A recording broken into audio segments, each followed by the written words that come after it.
The casserole hadn't even cooled. I remember that detail because I'd been so proud of it. Hand-peeled potatoes cream from the market down on Willow Street, baked slow and steady in the same dish my grandmother used.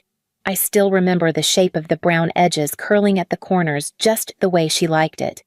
It was my first dinner in the house I bought myself. Not rented, not borrowed, not a hand-me-down from someone else's idea of where I belonged.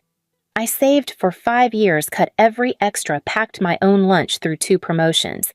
I did everything the right way, quietly, carefully. And now I was hosting the very people who always doubted I could. My parents were due at 6.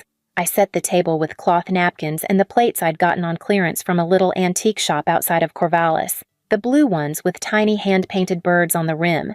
Each seat had a name card, simple printed on cardstock and laminated at work on my break. I placed Dad at the head mom to his right, and Marla, my older sister, across from me like it was some soft-lit truce I'd arranged after a war we never declared. I even lit candles, cinnamon and pine. Just enough to make the place feel like home, not like a showroom.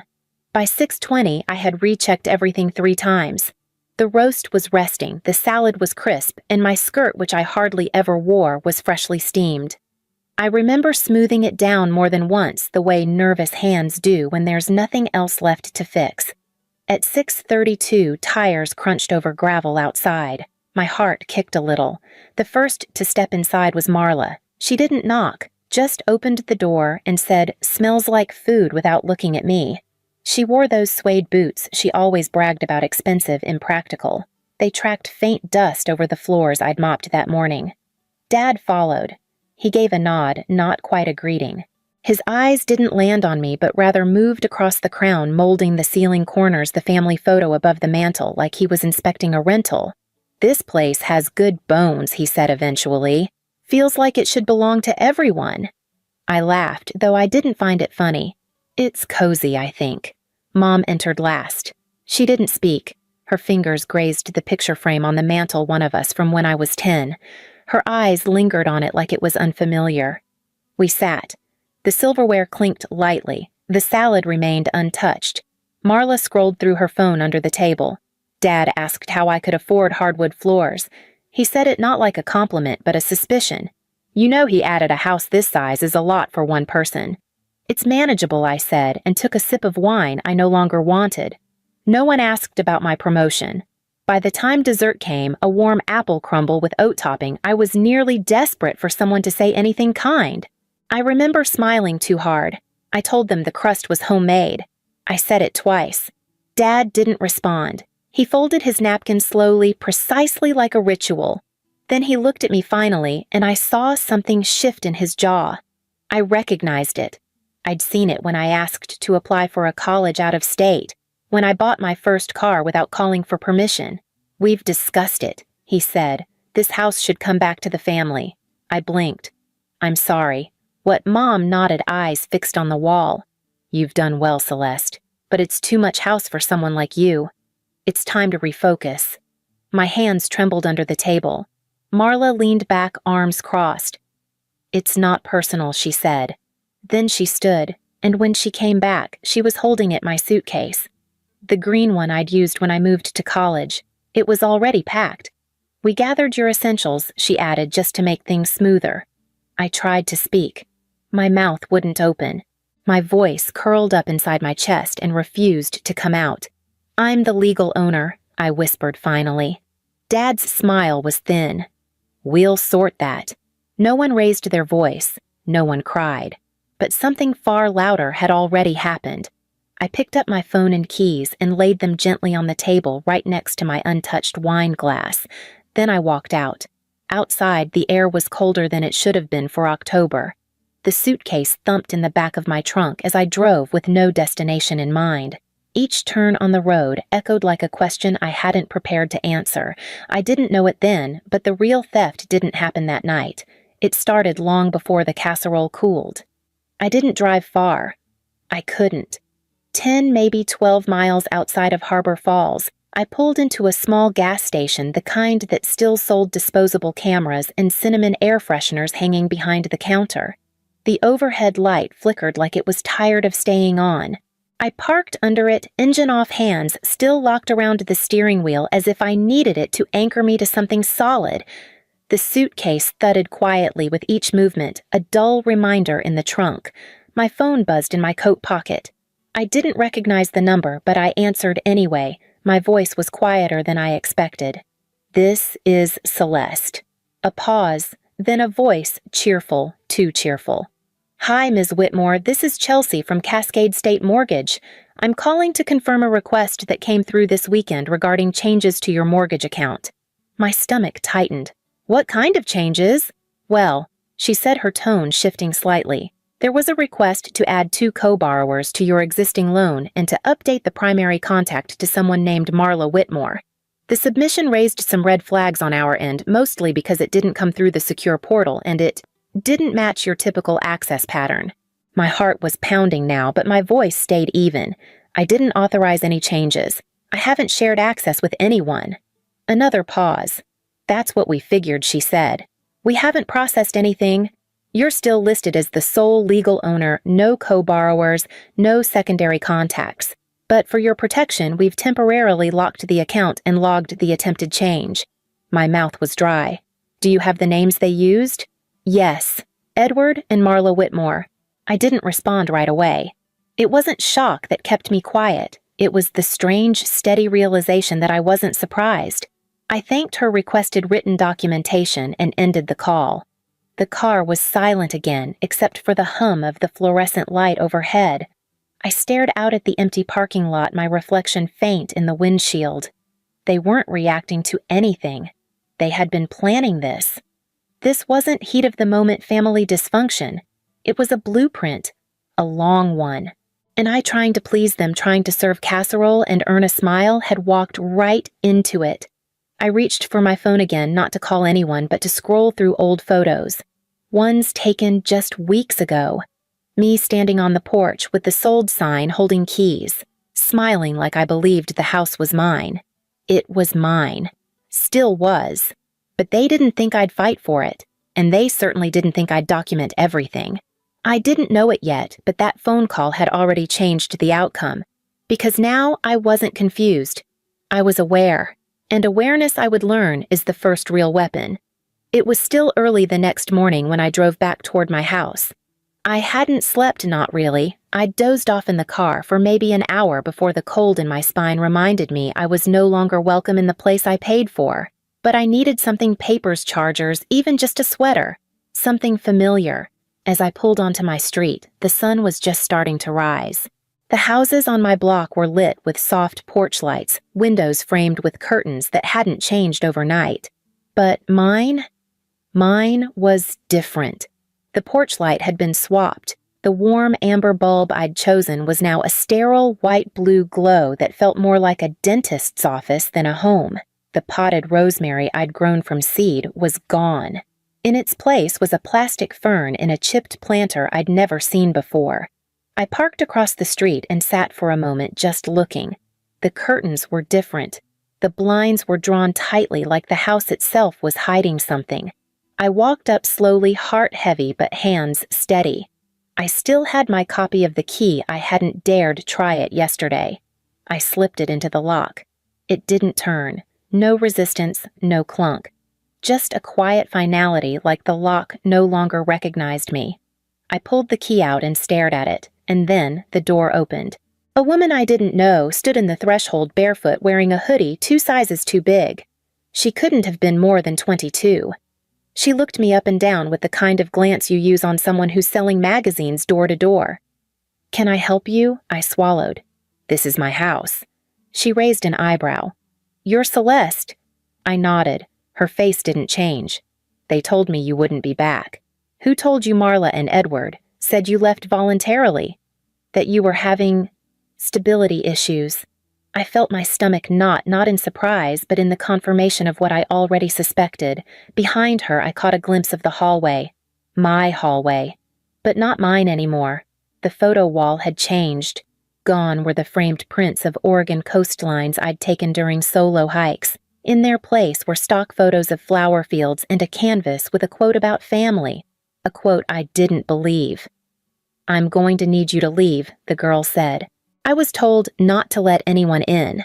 I stepped back without a word. There was no point in arguing with someone who wasn't even part of the play. They were just reading the script they were handed.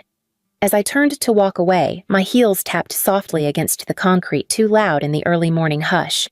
Across the street, Mrs. Denham was walking her spaniel bundled in a fleece robe. "Morning Celeste," she called, like nothing was wrong, like I hadn't just been shut out of my own life. I nodded. That was all I could manage.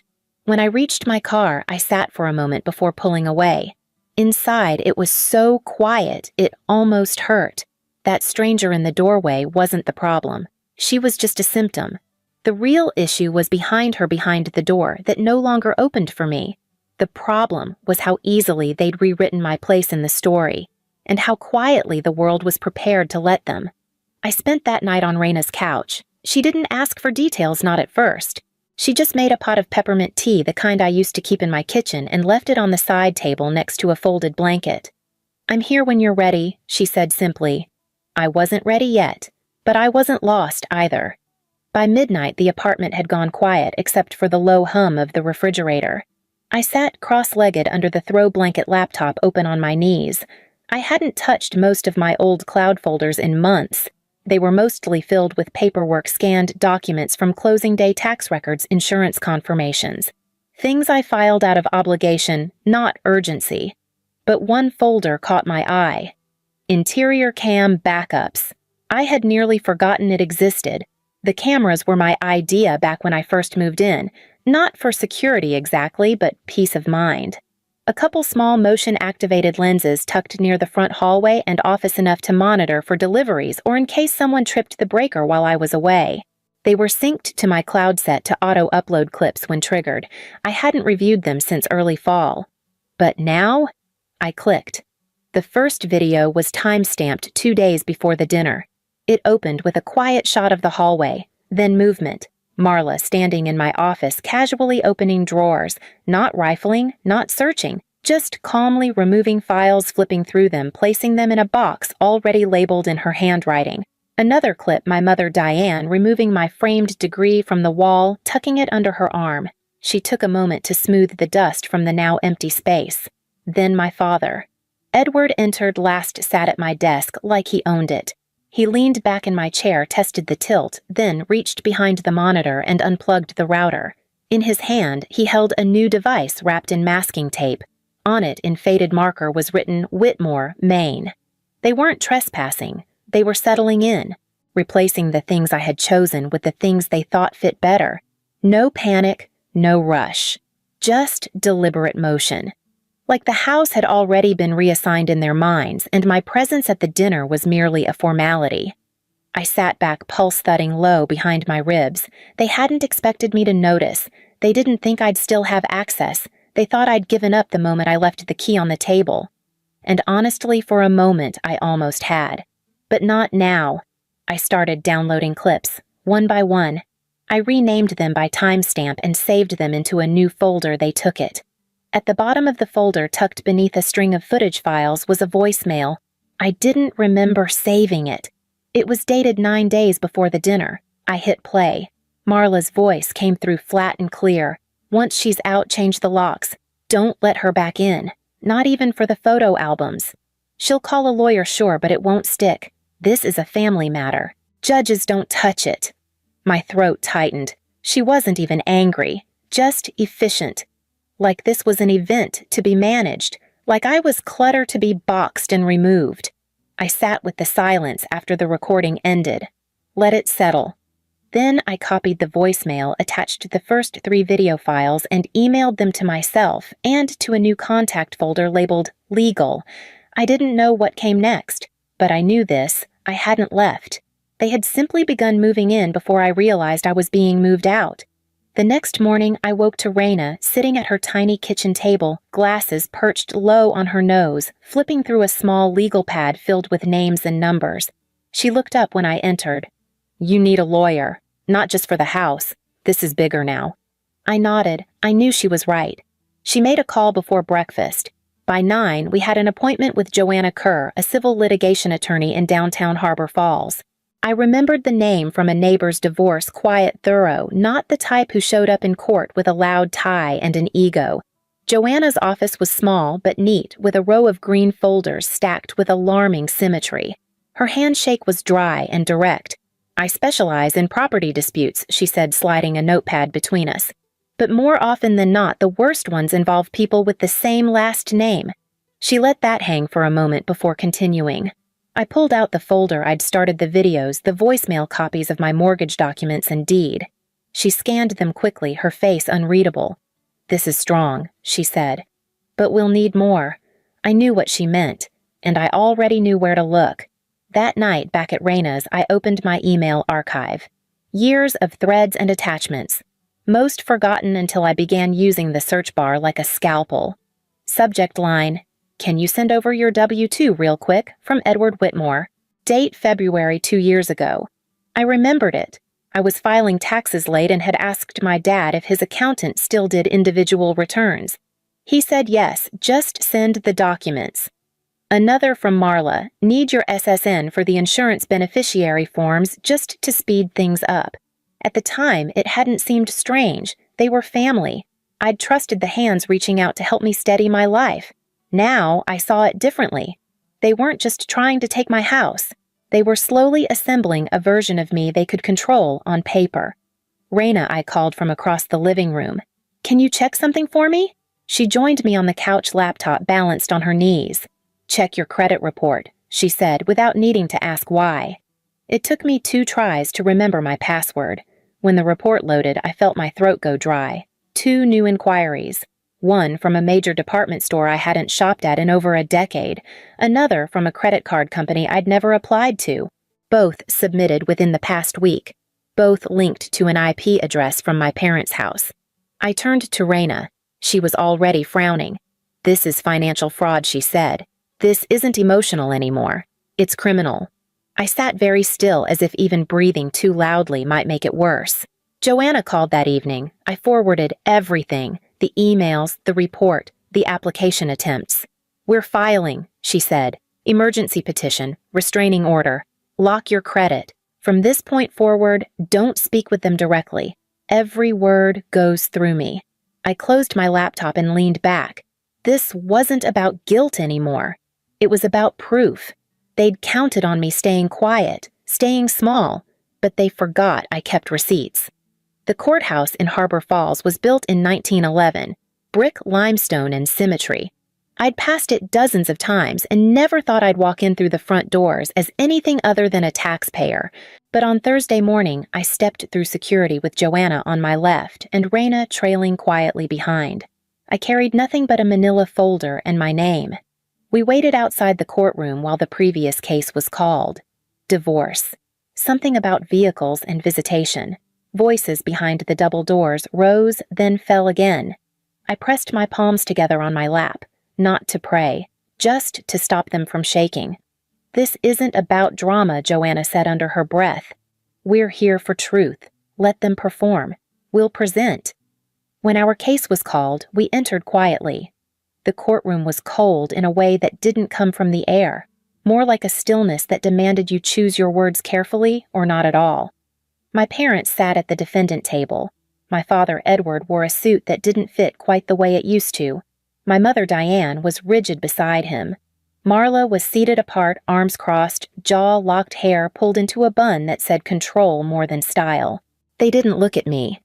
Joanna began with documentation. She presented the mortgage papers, the deed, the dated payoff statements. Then the videos, silent but devastating my father replacing the router, my mother removing framed photos, Marla boxing files. Then came the voicemail. The courtroom remained quiet as Marla's voice echoed from the speaker. "Once she's out, change the locks. Don't let her back in. Not even for the photo albums. Not angry. Not panicked. Just calculated." Joanna let it sit in the room before continuing. When it was their turn, my father stood first. "We were trying to protect what we built," he said. "This house was always meant for the family. We supported Celeste for years. Her name might be on the deed, but that was never the spirit of it." Joanna interrupted him politely but firmly. "Mr. Whitmore, Do you deny submitting false ownership claims to Cascade State Mortgage? I deny any criminal intent, he replied, voice tight. If she had just listened, none of this would have happened. The judge glanced over her glasses, her face unreadable. Then came Marla. She stood, cleared her throat. I was only trying to help manage the property, she said. Celeste doesn't even like hosting. It was too much house for her. She gets overwhelmed. Joanna pulled a still frame from one of the videos, Marla removing my labeled folders, tucking them into a box with her initials on the side. The judge looked up. You believed the home was yours? Marla hesitated. I believed it was shared responsibility. You're not on the deed, the judge said. Are you? No. My turn came last. I walked slowly to the stand, took the oath, sat. I didn't read a statement. I didn't bring notes. I looked directly at the judge and said, I bought that house alone. I paid every installment, handled every repair, chose every piece of furniture. They didn't just enter without permission, they began erasing me before I even left. I paused. My father replaced my internet. My sister packed my files. My mother removed my photographs, and when I resisted, they called me unstable. I let the silence linger. They didn't just try to take my house. They tried to write me out of the life I built inside it. The judge didn't speak immediately. She flipped through her notes, read something on her screen. Then finally, this court finds that Ms. Celeste Whitmore is the sole legal owner of the property in question. Furthermore, we find sufficient grounds to uphold the temporary restraining order and open formal inquiry into suspected financial misconduct and identity fraud.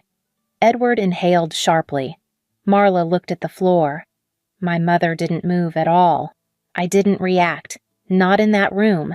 Outside, Raina was waiting with coffee in a paper cup and an umbrella she didn't need. The sun was sharp and steady overhead. How do you feel?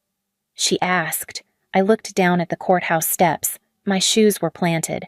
My voice steady. I feel real. She smiled. Later that afternoon, I opened the email from Joanna confirming the county clerk had updated the deed. My name. My signature. My home. I closed my laptop and sat by the window in Raina's guest room watching the trees sway outside like they were nodding in quiet agreement. This wasn't about revenge. It was about restoration. And piece by piece, it was working. The key turned harder than I remembered. It took 2 full tries and a firm grip before the lock finally gave way, like the house itself wasn't sure whether to let me in. I stepped into silence. Not peaceful silence, but the kind that made you listen harder than you meant to. The curtains were stiff. The air held no scent.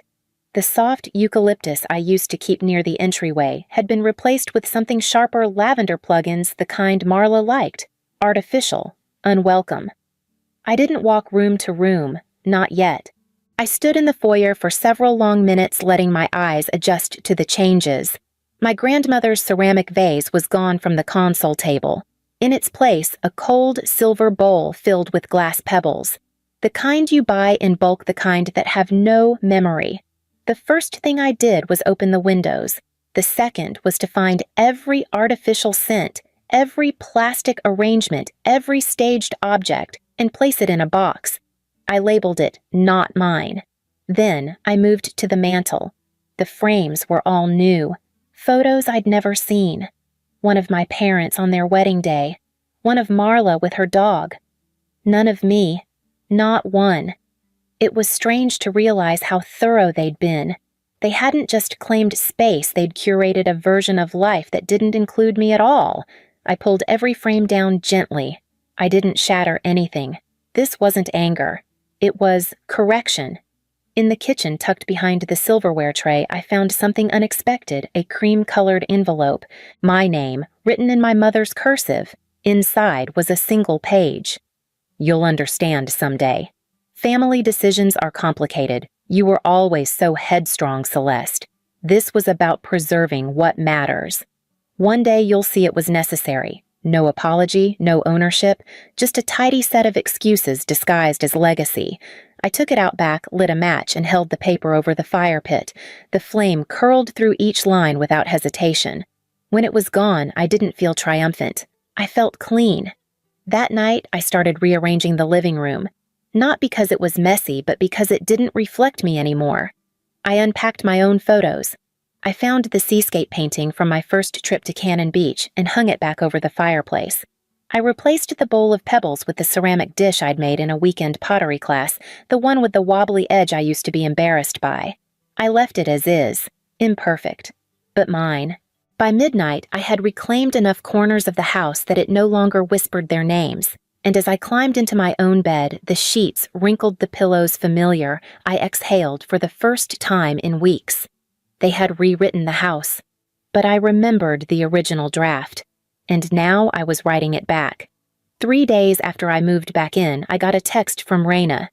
Brunch at my place, chosen family only. Wear something warm. I didn't bring a gift. I brought a bouquet of pine and cedar wrapped in twine I'd found in the kitchen drawer. When she opened the door, snow was beginning to collect along her porch railing. "Smells like cinnamon," I said. "It's mostly store-bought," she shrugged. "But the coffee's real." Inside, the space was alive. Her sister-in-law was laughing in the kitchen. A toddler dragged a plush bear across the floor. Jazz played low from a speaker tucked behind the coat rack. No one asked what had happened. They simply made room for me. Over cider and eggs baked in ramekins, I found myself smiling at moments I hadn't noticed in years. Tiny things like the way Raina always tilted her head before a question, or how the light from the windows made everything feel warmer than it was. This wasn't the family I was born into, but they showed up without rewriting the story. When I returned home that afternoon, the stillness didn't feel cold anymore. It felt earned. I lit a candle by the window clove and bergamot and sat at the table with a notebook I hadn't touched in months. I wrote only one sentence. The house didn't change. I did. That evening, I replaced the curtains. The ones Marla had picked were too stiff, too long. I hung my old ones instead, soft cream cotton I'd hemmed myself one slow weekend years ago. They didn't match anything else in the room, but they belonged. Later, I found the rug they had shoved in the garage. It was dusty, slightly torn at one corner. I unrolled it anyway. Underneath the hardwood was scratched some of it from moving day, some of it from the dog I once fostered for a summer. But it was mine. Flawed, marked, and honest. I stood barefoot on the old wood and felt the quiet settle around me like a blanket. That's when I understood. Peace wasn't the silence after a storm. It was the voice you speak in when you no longer need to explain yourself. And that voice, it had my name on it. The next morning, I checked the mailbox. Mixed between utility bills and a holiday catalog was a simple envelope no-return address. Inside a card with a photograph of a snow-covered cabin and one line in block print, "Freedom isn't the absence of history. It's knowing it doesn't own you anymore." I pinned it to the corkboard beside my front door, next to affirmations I had begun collecting. Things I didn't believe in fully yet, but wanted to try. That evening, I wrote a final note in my journal. They tried to take the house, but they couldn't take the woman who built it. Then I turned off the lights, locked the door, not out of fear, but out of habit, and climbed into bed with the window cracked just enough to let in the night air. And for the first time in months, I slept without bracing for anything.